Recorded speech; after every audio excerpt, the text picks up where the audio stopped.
한 달 동안은 제가 은혜에 관해서 말씀을 드립니다. 은혜가 무엇이며 은혜가 여러분과 나에게 생산시키는 결과가 무엇인가 하는 것을 말씀을 드리는데 오늘은 특별한 주제가 됩니다. 은혜의 때라고 하는 것. 보라, 지금은 은혜 받을 만한 때요. 보라, 지금은 구원의 날이로다. 잘못하면 추상조를 읽게 돼요. 언제나 우리가 하나님께 은혜 받을 만한 때는 오픈되어 있다. 아무 때나 예수 믿으면 된다. 이런 식으로 해석하지 말라고 제가 오늘 이 말씀을 드리는 겁니다. 이 말씀은 다니엘서 9장까지를 읽어드려야 되는데 너무 길어질까봐 이 두 군데서만 뽑았습니다. 자, 내용은 이렇습니다. 오늘 제목이 뭐죠? 유대인의 때, 이방인의 때, 짐승의 때, 세 때를 말씀을 드리고자 하는 겁니다. 오늘 로마서는 이런 거예요. 여기 감람나무가 하나가 있다. 감람나무 가지가 여러 개가 생기면서 번성했는데 그 감람나무 가지 하나가 꺾였다. 그리고 다른 돌 감람나무 가지를 거기다가 접붙였다.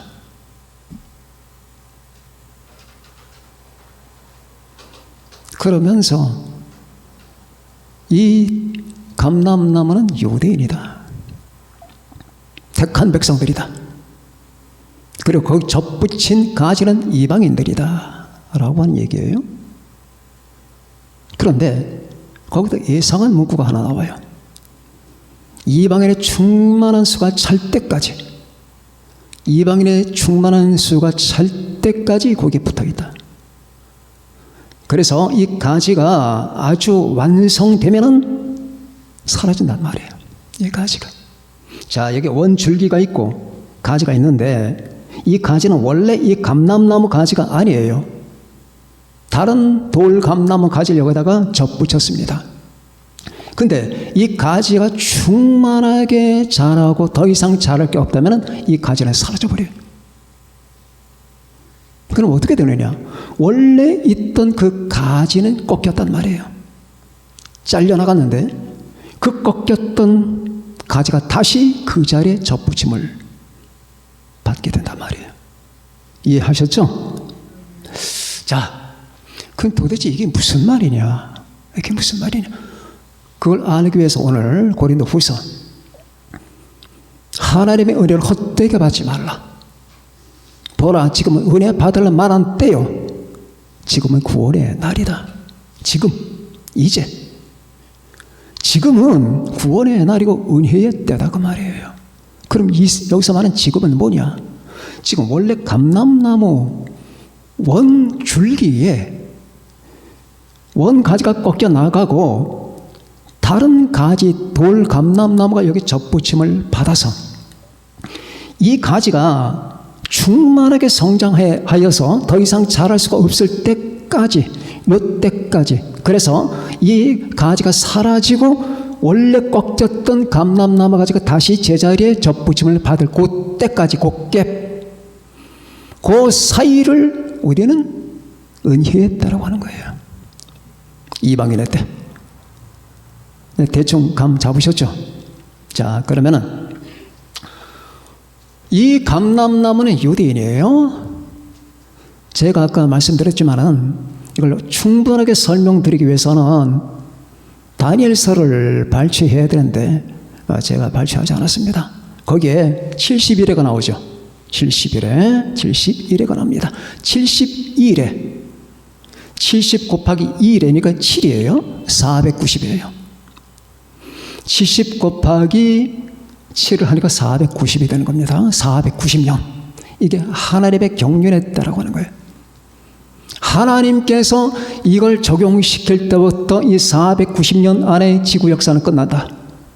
모든 인류 역사는 끝난다. 여기에 모든 게 다 포함된다. 그래서 여러분들이 정신 차려 아셔야 되고 들으셔야 되는 겁니다. 여러분의 운명이 다 걸려 있는 겁니다. 하나님은 거짓말하지 않으십니다. 우리 하나님께서 여러분들과 저와 장난을 안 하십니다. 그러기에 하나님께서 지칭하신 이 490년이 어떤 것인가, 이걸 정확하게 아는 게 필요해요. 그 하나님의 때 가운데 은혜의 때라는 게 있어요. 그래서 은혜와 상관되기 때문에 이 말씀을 드립니다. 은혜의 때. 여러분과 저는 지금 은혜의 때에 있는 거예요. 아무 때나 은혜 때가 아니에요. 이 은혜 때가 사라집니다. 그럼 이 은혜 때가 사라지게 되면 그때는 뭐가 진노의 때가 오는 거예요. 진노의 때. 그때가 진미성이 됩니다. 자, 그러면은 유대인의 때. 다니엘서는 이렇게 말합니다. 다니엘이 자기 민족을 위해서, 그 당시 다니엘의 민족이라고 해봐야 페르시아에 점령당한 거죠. 그래서 유대 나라가 BC 586년, 주전 586년에 문을 닫아요. 바벨론의 느부갓네살이 공략하면서 1차, 2차, 3차를 바벨론으로 끌어갑니다. 이 다니엘은 1차 끌려감을 당한 사람이고 에스겔은 2차 끌려감을 당한 사람이에요. 1차, 2차, 3차. 1차는 BC 605년에 끌려가요. 2차는 BC 597년에 끌려가요. 3차는 586년에 완전히 멸망합니다. 그때 맨 먼저 끌려갔던 사람이 다니엘이에요. 다니엘과 사드락, 메삭, 아벤느고입니다. 그런데 이 바벨론이 결국은 고레스에게 멸망을 해요. 그러니까 바벨론이 고레스에게 멸망되니까 이제 지금 바벨론에 끌려갔던 사람들은 전부 고레스 치하에 들어가는 거죠. 그죠? 그래서 페르시아, 지금은 페르시아 치하예요. 맨 처음에 끌려갔을 당시에는 바벨론의 느부갓네살 통치지만은 지금 바벨론이 이 환상을 보고 하나님의 설명을 들을 때는 페르시아 다리오 시대예요. 그러면은 내 민족이 어떻게 될 것인가 앞으로? 주여, 586년 BC에 끌려갔는데 10년도 아니고 20년도 아니고 30년도 아니고 40년도 아니고 70년이 지났습니다. 하나님, 그러면 내 민족이 어떻게 될 겁니까? 우리는 알잖아요. 역사를 통해서 알잖아요. 그럼 그들은 모릅니다. 당사자니까. 어떻게 되겠습니까? 하나님, 내 나라는 이제 완전히 멸망되는 겁니까? 아니면 소멸되는 겁니까? 이 상태가 언제까지 지속될 겁니까? 자기 민족을 위한 중보자의 마음을 갖고 기도하기 시작합니다.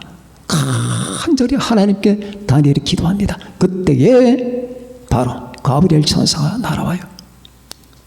그러면서 그 민족의 운명을 말해줍니다. 그 운명을 말해주는 그 내용 속에 이 71회가 들어가는 거예요. 하나님께서 나를 보내셨다. 너와 너의 민족을 위해서 71회로 정하였다. 다시 말하면 유대국, 이스라엘과 관련된 모든 국가 운명은 내가 너에게 말하는 490년 안에 전부 포함된다. 이 490년이 마치면은 세계도 끝난다. 이 지구의 운명도 끝난다는 뜻이 됩니다. 그러니 여러분이 아셔야 되죠. 왜? 여러분도 다 490년 안에 들어가 있기 때문입니다. 유대 나라만의 문제가 아니에요. 이 72일에 관한 설교들도 많이 있습니다. 그런데 너무 헷갈려요. 많은 분들이 아무 들어도 몰라요. 정확하게 설명을 또 해드려야 됩니다. 언제부터 490년이냐? 예루살렘을 중건하라. 예루살렘이 멸망됐잖아요. 그죠? 586년에 예루살렘은 멸망해요. 예루살렘 성 자체가 멸망되고 그 솔로몬의 성전이 불타 소각됩니다. 그 찬란한 솔로몬 성전이 다 불타버리고 말아요. 그러니 예루살렘, 유대인들에게는 예루살렘은 궁지입니다. 거기다가 성전, 솔로몬 성전은 그들의 생명 같은 거예요. 이게 두 개 다 무너져 버리고 말았어요. 거리마다 피바다가 되고 아이들이 다 바위에 맺혀 죽게 되고 여자들이 강간을 당하고 그리고 늙은이들이 전부 칼로 목베임을 당하고 청장년들이 쓰러지고 온 예루살렘이 피바다가 됐습니다. 그리고 나서 그들은 끌려가요. 성은 망가졌고 무너졌고 그리고 지금 세월이 흘러 30년, 40년, 50년, 70년이 지납니다. 그럼 어떻게 될 건가? 내가 네 민족을 위해서 72일로 정한다. 하나님의 명령입니다.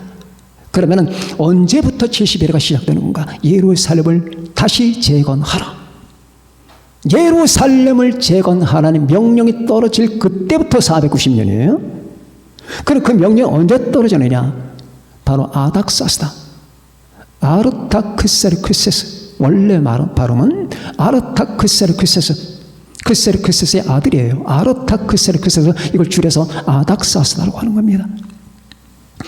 아닥사스다가 재위 기간에 여러분 느헤미야 보면 아시죠? 느헤미야에 네가 뭘 원하느냐? 폐하, 내 민족이 멸망했습니다. 내가 어떻게 괴로워하지 않을 수가 있겠습니까? 만일 폐하께서 내게 은혜를 베풀어 주신다면 내가 내 민족으로 잠깐 동안 돌아가서 성을 세우리이다. 그럼 가라. 그때가 BC 445년이에요. 445년. 주전 445년이에요. 그럼 주전이란 말은 예수님이 나시기 전에 445년이라는 얘기입니다. 그럼 예수님이 나셔서 세상을 떠나면은, 자, 원래 서기는 이게 예수님을 중심으로 편성된 시간이에요. 율리우스 달력은 30일을 기준으로 합니다. 그러나 그레고리우스 달력은 31일을 태양력을 기준으로 해요. 그럼 가라. 그때가 BC 445년이에요. 자, 지금 천사가 계속 설명합니다. 예루살렘을 중건하라는 명령이 날 때부터 7일에와 62일에가 지날 것이요. 7일에와 62일에가 지날 것이. 그럼 69일에가 되는 거죠. 7일에와 62일에 합치면 69일에가 되잖아요. 그럼 왜 이렇게 분리를 했느냐? 7일에 동안에, 즉 77이 49년 동안에 거리 조성이 됩니다. 거리 조성이 되고 모든 환경과 모든 기반 시설들이 마련되면서 그리고 드디어 성이 건축되고 예수님이 오실 때까지가 여러분 445년에 걸려요. 딱 들어맞습니다. 예루살렘을 중건하라는 명령이 날 때부터 7일에와 62일에가 지날 것이요. 69일에가 지날 것이요. 69일에 지날 것이요. 483년입니다. 69일에 483년이에요. 그럼 목사님 이상하네요. 445년에서 예수님이 십자가에 못 박혀 죽으셔서 승천할 때까지는 476년 아닙니까? 476년은 양력 계산이에요. 음력 계산하면 483년이 나와요. 정확하게 떨어져요. 자, 그래서 예수님이 십자가에 못 박혀 죽으시고 승천하기까지가 바로 69일에가 지나는 거예요. 그리고 또 한 일회가 남았죠? 그래 70일회가 되지 않습니까?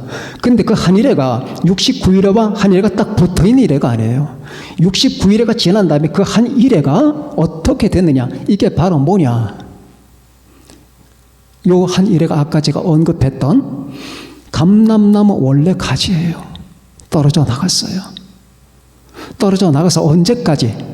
원래 돌감람나무 가지가 접붙임을 당해서 이 돌감람나무 가지가 충만하게 돼서 그 자리에서 사라질 때까지. 사라진다는 건 휴거예요. 사라지는 거예요. 사라질 때까지 여러분 요 원래 감람나무 가지는 땅바닥에 떨어져 있어요. 떨어져 있다가 여기 딱 붙어. 교회가 사라진 다음에 붙어서 언제까지? 7년간 한 예배 동안 붙어요. 이제 이해하셨죠? 그러면은 자, 정리합니다. 예루살렘 성을 중건하라 명령을 내려서, 그리고 예수님이 이 땅에 오시고 십자가에 못 박혀 죽으시고 부활 승천하실 때까지, 그때까지 유대인의 때, 그리고 예수님이 승천하시고 나서 하나님의 성령을 부어주시고 이 땅에 예수 그리스도의 복음이 전파돼서 전 세계화 복음화가 될 때까지가 이방인의 때예요. 이 이방인의 때가 끝날 때 바로 이 이방인 안에서 구원받은 하나님의 교회는 사라집니다. 주님이 들어 올리시고, 이걸 일명 휴거라고 하는 거예요. 랩처, 하르파주라고 하는 거예요. 그리고 이 이방인에게 때가 끝나면은 나머지 한 일회가 남았죠. 이 한 일회, 이거를 짐승의 때라고 하는 거예요. 아셨죠? 짐승의 때는 적그리스도의 때. 그래서 여러분과 제가 이걸 잘 이해할 필요가 있습니다. 설명을 드립니다. 자, 제가 전체를 개괄시켰는데 첫 번째 짧게 들어가겠습니다. 유대인의 때는 하나님의 은혜를 기다리는 때예요. 구약 전체는 말입니다. 구약 전체는, 자 보세요. 구약은 율법서, 역사서, 시가서, 예언서 4가지로 구분되죠. 그죠? 율법서는 장출, 레민, 신까지 5개 모세오경이 율법서예요. 그 다음에 여호수아부터 느헤미야까지가 역사서예요. 그 다음에 욥기부터 아가서까지가 시가서예요.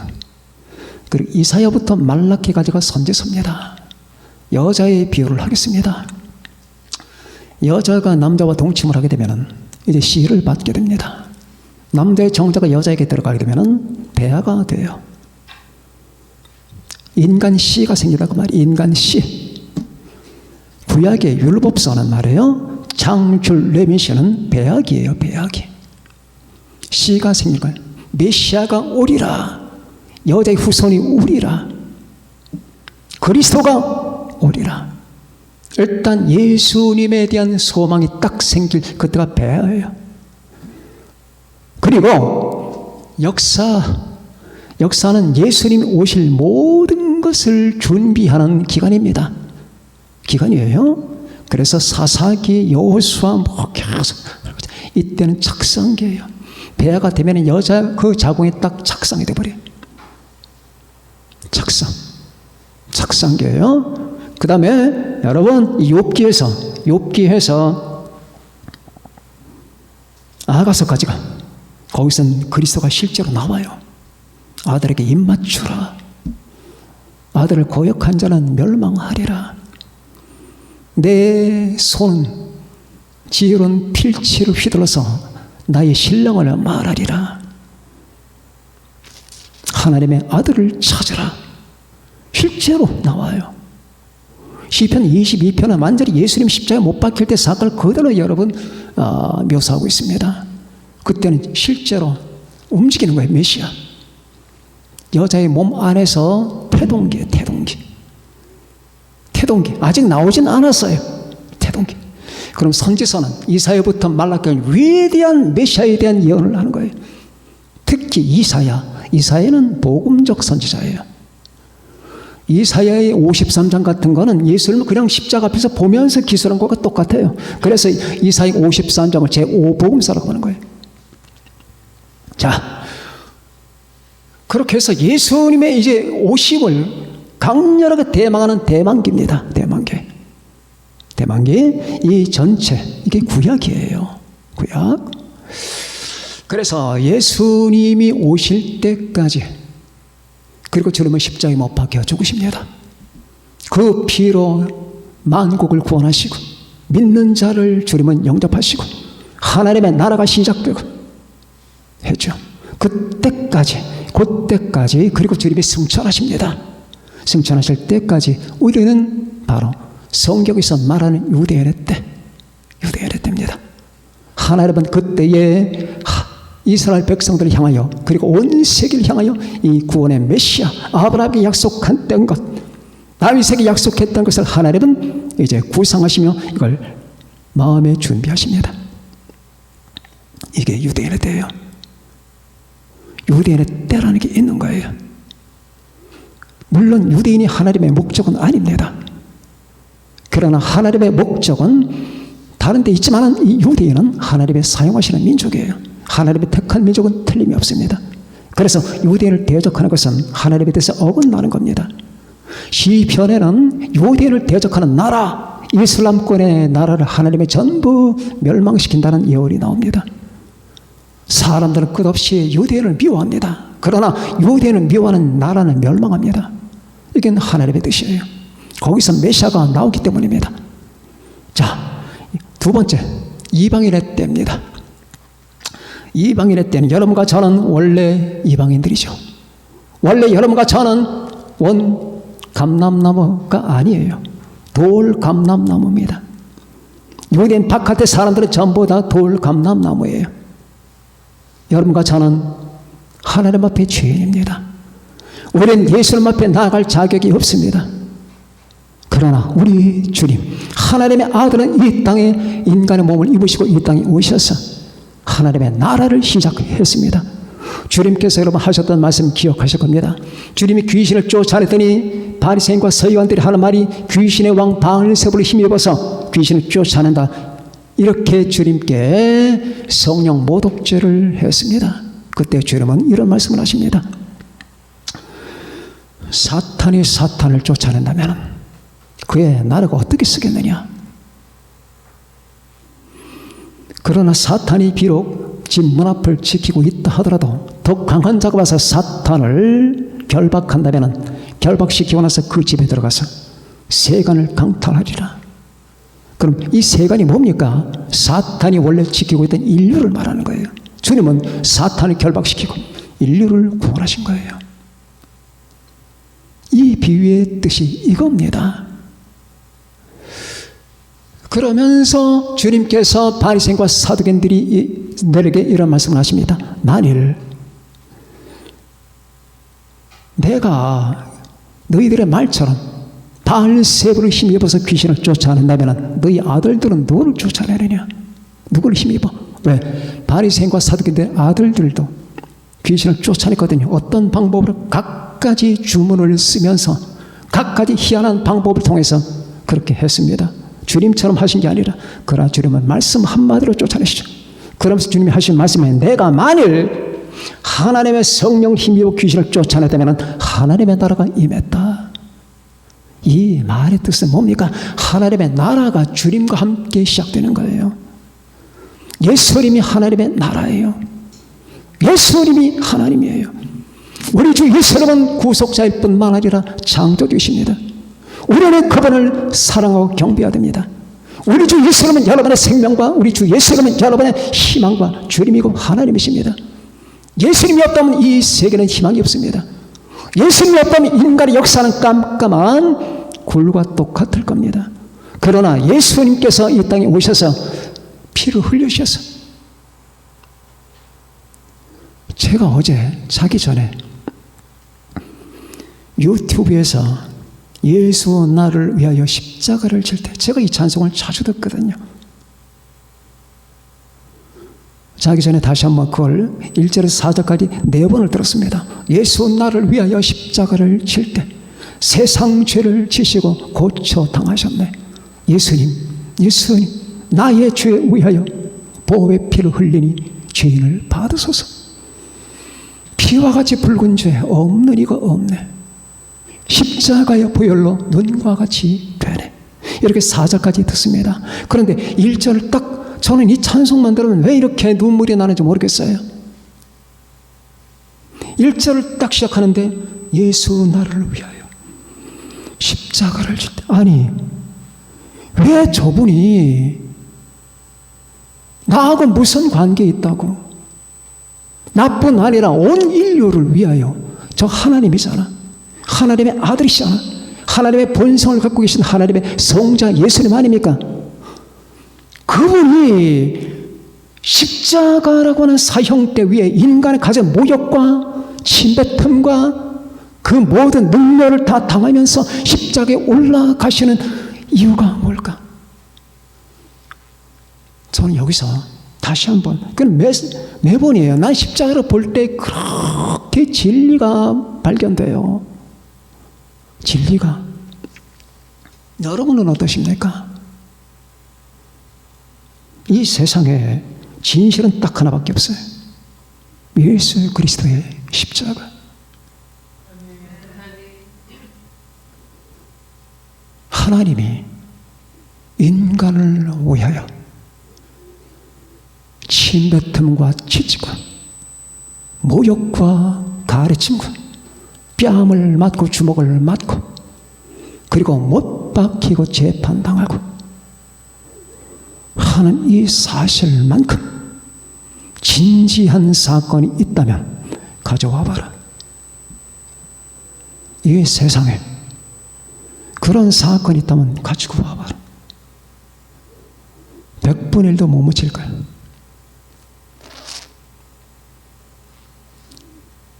당신들은 저번 사건에서 느끼는 게 없느냐? 저 십자가만큼 진지하고 심오하고 가슴 저미는 절박한 사연이 있다면 그 사건의 10분의 1이라도 해당되게 있다면 가져와 봐라. 가지고 와봐라. 가장 엄숙한 시간이거든. 가장 진지한 시간이거든. 왜 저게 필요할까? 왜 십자가 사건이 한번 눈으로 봐라. 전 세상이 온통 사기질이고 온통 거짓말이고 온통 더럽고 추악한 욕망과 인간의 개인주의와 이기주의와 잡념과 더러운 성욕과 정욕과 음란함과 권력투쟁과 온통 자기 생각뿐인 온 세상 아무도 그를 보지 않는다. 지금도 안 본다. 그분 온통 이것만 보지. 내 문제 이거 죽어 마땅한 거 아닙니까? 다 죽어야 돼요. 그런데 그들이 안 보는데도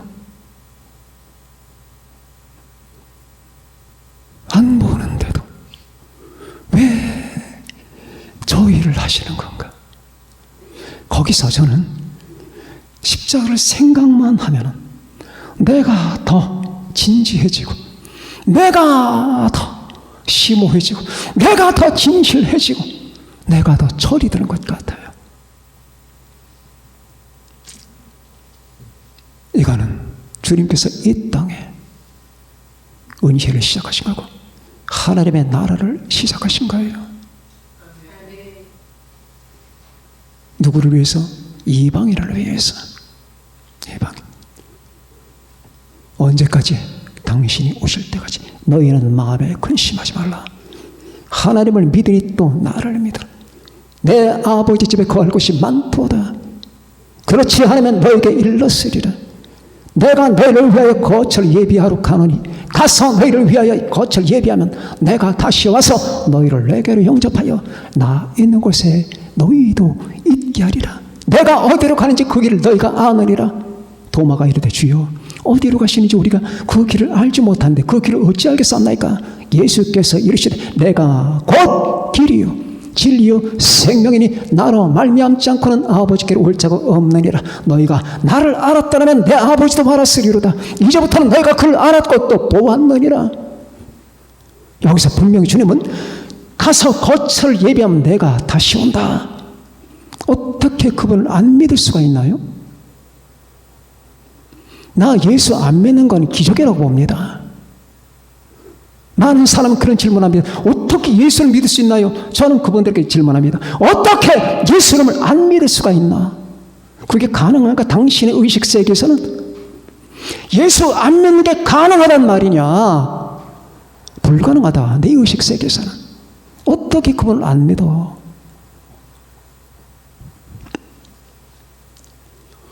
그렇게 해서 자신의 피로 품은 인류들, 이 인류 금방 오셔도 되는데 한 10년 후에 아니면 100년 후에 오실 줄 알았는데 이제 2000년이 흘러갔습니다. 2000년이 흘러갔어요. 왜? 한 생명이라도 건져내고 주님이 오시면 끝나거든. 세상은 2000년이 지났어요. 그리고 더 이상은 기다릴 수 없을 때 주님이 보라 신랑이로다 맞으러 나오라 할 그때 드디어 지구 역사상 최대 이변이 생겨날 겁니다. 사람들은 지금도 안 믿어요. 휴거라는 말 들으면 알레르기 반응을 일으킵니다. 그러면 안 됩니다. 휴거는 현실입니다. 반드시 생겨납니다. 인류 역사 딱 한 번입니다. 온 지구는 경천동지할 겁니다. 왜? 수억의 인간이 사라졌거든. 어떤 사람이 바로 예수님이 자기 피를 뿌린 사람들, 이 피를 받아들인 사람들, 나는 당신의 나의 주님을 믿습니다. 나는 당신을 사랑합니다. 오 주 예수, 저는 당신을 경배합니다. 저는 당신을 믿습니다. 한 사람들을 주님이 약속한 것에 따라 내가 가서 거처를 예비하면 내가 다시 와서 너희를 내게 영접하리라는 그분을 우리는 믿기 때문에 바로 그분이 약속한 것, 그리고 그분의 약속을 사도 서신에서 재확인한 것, 주께서 호령과 천사장의 소리와 하나님의 나팔로 치니 하늘로부터 강림하시리니, 이 말씀을 믿기 때문입니다. 믿습니까? 여러분 다 그렇게 되실 거예요. 어차피 기독교 신앙은 과학적인 게 아니에요. 과학 따지면 예수 믿지 말아야 돼요. 동정녀 탄생을 어떻게 믿어요? 여러분, 보통 여인의 출생과 동정녀 탄생의 차이를 아십니까? 우리 기독교는 보통 여인의 탄생이 아니에요. 보통 여인의 탄생은 일반 종교예요. 기독교는 동정녀 탄생이에요. 이걸 안 믿으면 기독교인이 아니란 말입니다. 인간의 모든 절차나 이성적 판단의 모든 수준을 넘어가는 거거든. 자, 그렇게 해서 드디어 때가 되면 주님은 여러분과 저를 데리러 오셔서 이 땅의 휴거가 발생됩니다. 우린 지금 그 끝자락에 서 있습니다. 끝자락에 서 있어요. 온 세계는 지금 온통 진통입니다. 산통입니다. 아이를 낳고자 발버둥을 합니다. 지금 여러분 목전의 현실들이 뭔 줄 아십니까? 여자의 몸에서 지금 아이가 나오기 직전이에요. 땅이 흔들립니다. 하늘이 쪼개집니다. 온 세상이 어두워집니다. 곳곳마다 경제 문제가 발생합니다. 곳곳마다 정치 문제가 발생합니다. 곳곳마다 지진과 기근과 모든 오력들이 발생하고 전염병, 온 코로나 모든 것들이 막 총체적으로 발생하지요. 그리고 교회가 흔들립니다. 교회가 문을 닫습니다. 여러분, 이 모든 것들이 도대체 뭘 의미하는 줄 아십니까? 여자의 산통이에요. 여자가 아기 낳기 전에 산통이 오잖아요. 그리고 양수가 터질 겁니다. 곧 터집니다.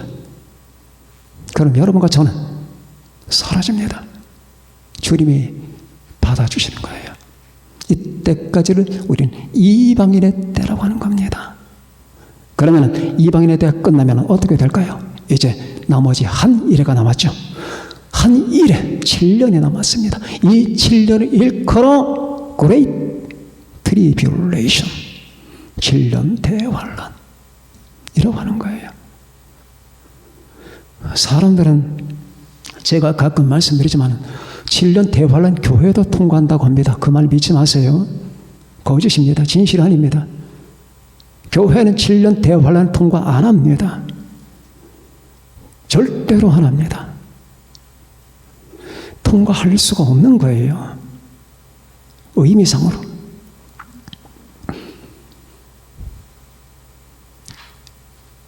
휴거는 주님과 혼인식이에요.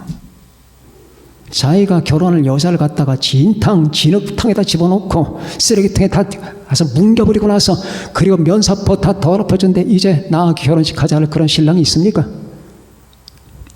없습니다. 그리고 교회는 아까 말씀드렸듯이 은혜 때가 끝나면 가는 거예요. 그 대신에 이 마지막에 산통 기간에 우리는 많은 고통을 겪는 거예요. 7년 대환란을 겪는 게 아니라 이 모든 것이 재난의 시작이니라 하는 그 재난의 시작을 우리 다 겪어요. 자, 보세요. 노아가 방주로 들어갑니다.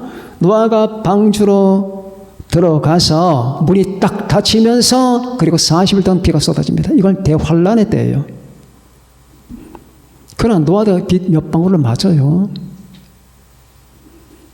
들어갈 때 비가 내리기 시작했거든요. 비 몇 방울을 맞는다니까. 그러면 비 몇 방울 맞으면 바로 우리의 재난의 시기에 맞는 거예요. 그래서 여러분과 제가 지금 불이익을 겪잖아요. 이 세상 많은 신자들이 겪잖아요. 코로나 사건 이후에 1만 교회 이상이 사라졌습니다. 많은 곳곳마다 경제 문제가 발생합니다. 사는 게 힘들어집니다. 전염병이 속출합니다. 곳곳마다 제한됩니다. 오고 가는 것들 내 마음대로 할 수가 없습니다. 모든 삶의 체제가 붕괴됩니다. 인간 관계가 망가지고 맙니다. 이 모든 것들은 전부 다 여러분과 제가 감수해야 될 거예요. 이건 대환란이 아니에요. 재난의 시작. 이건 여러분과 저도 겪어요. 그러나 이게 끝나면은 짐승의 때가 옵니다. 짐승의 때는 왜 짐승의 때라고 하는 건가? 물론 이것도 전부 다 유대인과 관계되게 된 거예요. 내가 너의 백성을 위해서 72일에 너의 백성을 위해서 72일에로 정했다고 하잖아요. 그러니까 전부 다 유대인과 관계된 거지만 그 7년은 하도 험악해서 특별한 성격이 있기 때문에 짐승의 때라고 하는 겁니다. 여러분, 사람들은 사람을 사람으로 봅니다. 그죠? 하나님은 정치 세계를 짐승으로 보는 거예요. 그래서 짐승의 때가 나오는 거예요. 느부갓네살이 꿈을 꾸잖아요. 그죠? 큰 신상이 꿈을 꾸는데 머리는 금이요.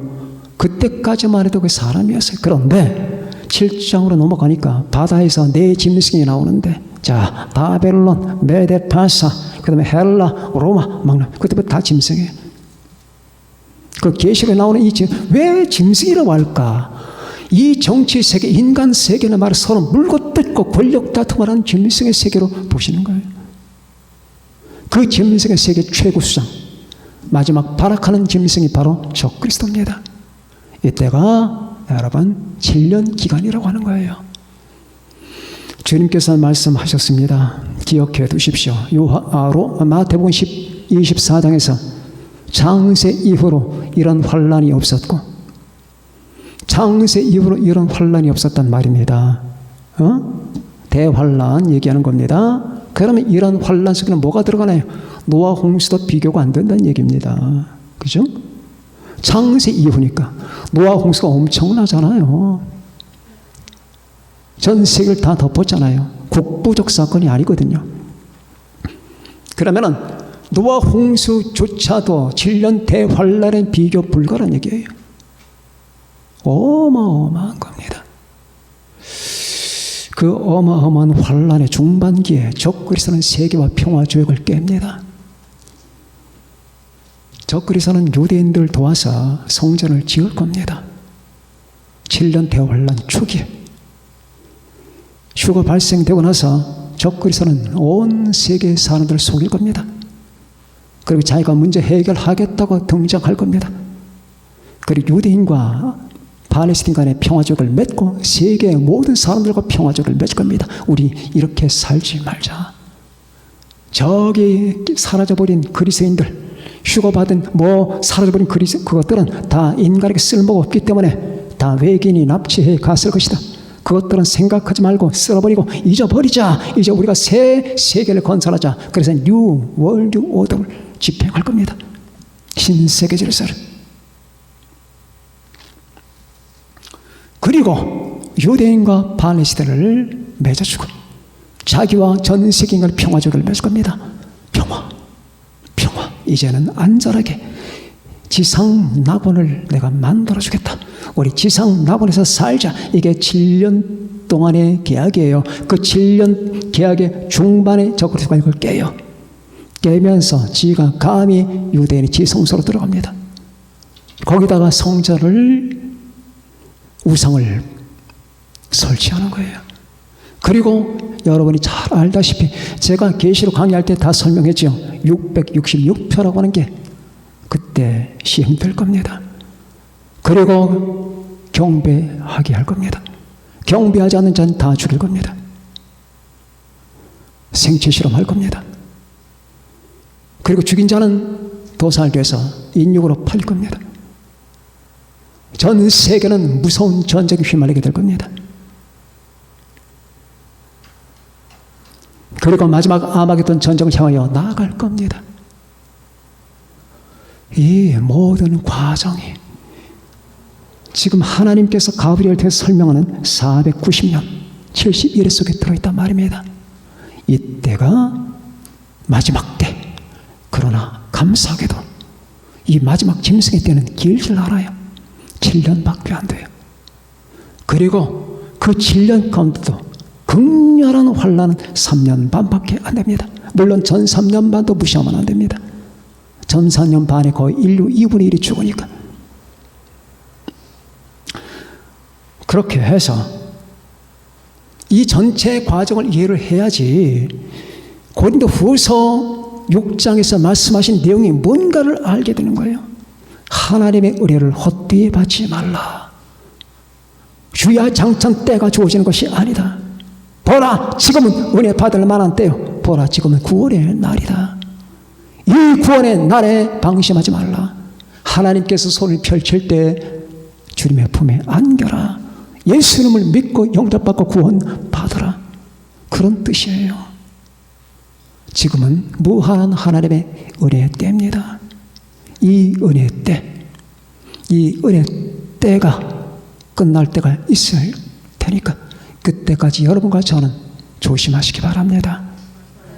여러분, 이 은혜의 때가 끝날 때 해산의 진통이 벌어지고 해산의 진통이 진행되는 가운데 성도가 제일 신경 써야 될 것은 조심하라는 것, 깨어있으라는 것, 그리고 그 은혜를 계속 붙잡고 있으라는 것. 물론 은혜가 우리를 붙잡아줍니다. 은혜가 우리를 붙잡아 주잖아요. 자, 아빠가 조그만 딸, 30살짜리 딸을 붙잡습니다. 그럼 가만히 있지 않죠. 아이도 아빠 손가락이라도 잡아요. 조심하라고 하는 것. 그리고 항상 깨어있으라고 하는 것. 마음 턱 놓고 살지 말라는 것. 그리고 은혜를 붙잡고 지금 여러분과 제가 은혜로 살아가는 겁니다. 하나님의 은혜가 있었기 때문에 여러분과 제가 예배를 한 번도 안 걸렀습니다. 믿습니까? 예배가 상처를 받지 않았습니다. 하나님의 은혜가 지켰기 때문입니다. 우리가 잘했기 때문에 여러분은 잘하셨어요. 그러나 잘했기 때문에 지켜지는 게 아니에요. 이거보다 더 큰 어려움이 생길지도 모릅니다. 그러나 하나님의 은혜가 여러분과 저를 지켜주기를 기도하고 언제나 은혜를 바라봐야 됩니다. 하나님의 은혜를 의지해야 됩니다. 그 은혜가 여러분을 지키고 살릴 겁니다. 그 은혜를 저는 여러분에게 지금 말씀드리고 있는 것이며 이번 한 달 내내 그 은혜가 무엇이냐 하는 걸 말씀을 드릴 겁니다. 여러분, 오늘은 잠깐 이 특별한 주제를 살핀 다음에 그리고 여러분이 지금 어디 위치에 서 있는가를 헤아리시고 나서 더욱 하나님의 은혜 아래서 분발하는 여러분과 제가 되시기를 바랍니다. 기도하시겠습니다. 다 같이 오늘 기도합니다. 각자에게 필요한 대로